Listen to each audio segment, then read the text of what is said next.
All right, let's get right into it. For decades, Adobe was, the undisputed king of creative software. But then generative AI showed up, and it threatened to make their entire kingdom obsolete. What happened next wasn't just a simple business pivot, it was a masterclass in corporate strategy. This is the story of how Adobe weaponized trust to secure its future. So, this is really the central question we have to ask ourselves. Right when AI threatens to devalue traditional art, Adobe steps in and positions itself as the internet's arbiter of what's authentic. Now, this isn't just about some new feature. It's about weaponizing the very concept of trust to build what's known as a strategic moat, a competitive advantage so strong that basically no one else can cross it. To really get what Adobe did, we have to set the scene.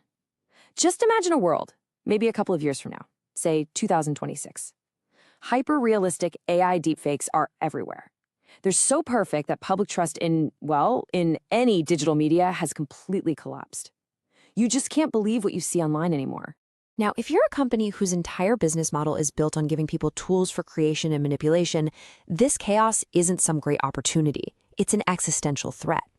These unregulated AI models that could create these incredible images from just a text prompt, they were a fundamental danger to Adobe's dominance. I mean, why would you pay for Photoshop when an AI can do it for free? This comparison right here, it just perfectly captures their core problem. For decades, to Photoshop an image meant to alter it, right? To manipulate reality. But in a world that's literally drowning in fakes, the market doesn't need another tool for manipulation. It desperately needs a tool for verification. Adobe had to pivot from being the verb for alteration to being the stamp of authenticity. So, how'd they do it? Well, this brings us to their masterstroke, the Content Authenticity Initiative, or CAI. And listen, this wasn't just some new feature they added to their software. No, this was a calculated, strategic defense designed to protect their entire empire for the next generation. This was the beginning of their moat. So what exactly is the CAI? The easiest way to think about it is like a tamper-proof digital birth certificate for any piece of creative work. It uses something called Provenance Metadata to securely attach a file's entire history, like where it came from, who made it, and every single edit that was ever made directly to the file itself. It's a permanent, verifiable record of that file's life.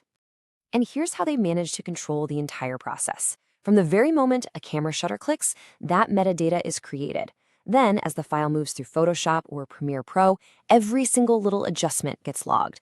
And finally, it's published with a verifiable stamp based on this new standard called C2PA, creating a totally unbreakable chain of custody for that digital file. And here is the absolute genius of the strategy. Instead of making it some proprietary, locked-down Adobe-only feature, they made the standard open source. Why? It's brilliant because it forced the entire industry, we're talking camera makers, software developers, social media platforms, to play on their field. Competitors were suddenly faced with a choice. Either you adopt Adobe's standard or all of your content gets flagged as unverified. I mean, that's checkmate. Now, this strategy, it wasn't just about winning over individual creators. It was about capturing a much, much more valuable market, large institutions. And this is how that moat of trust becomes an impenetrable fortress. I mean, just think about it. If you're a global news organization or a Fortune 500 company, can you really afford the risk of using some unverified, potentially AI-generated image in your reporting or your advertising? The answer is a hard no. The legal and reputational risks are just way too high. So, C2PA compliance very quickly becomes mandatory. And all of that leads to this, the institutional lockdown. All of a sudden, Adobe's software isn't just a suite of creative tools anymore. It's an essential insurance policy.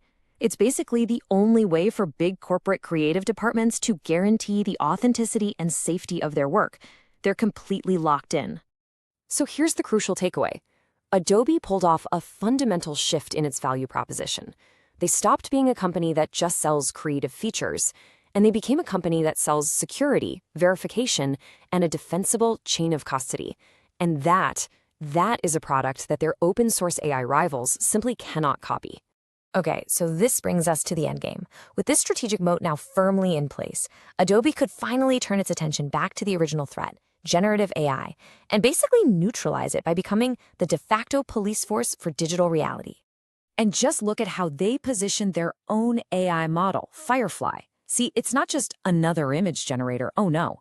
It's the commercially safe option, trained on ethically sourced, fully licensed data. They've successfully painted all the open source alternatives as the Wild West. Sure, they're powerful, but they're also unregulated and legally risky for any serious company, since a lot of them are trained on copyrighted images without permission.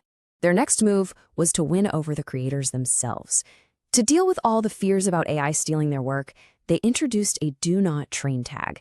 This little tag, which is part of their whole authenticity metadata system, lets artists opt out of having their work used to train AI models. It's a really clever way to empower artists, while at the same time tethering them even more deeply to Adobe's ecosystem. So, when you put all these pieces together, the long-term impact becomes crystal clear. Through this whole system of metadata, standards, and software, Adobe has effectively become the de facto arbiter of digital truth. Their stamp is what's going to separate what we consider real from what we don't. But of course, this raises some really profound questions. What are the risks of having one single corporation in control of the infrastructure for truth? Could it stifle creativity for anyone outside its walled garden? Are we creating a two-tiered digital world of the verified and the unverified?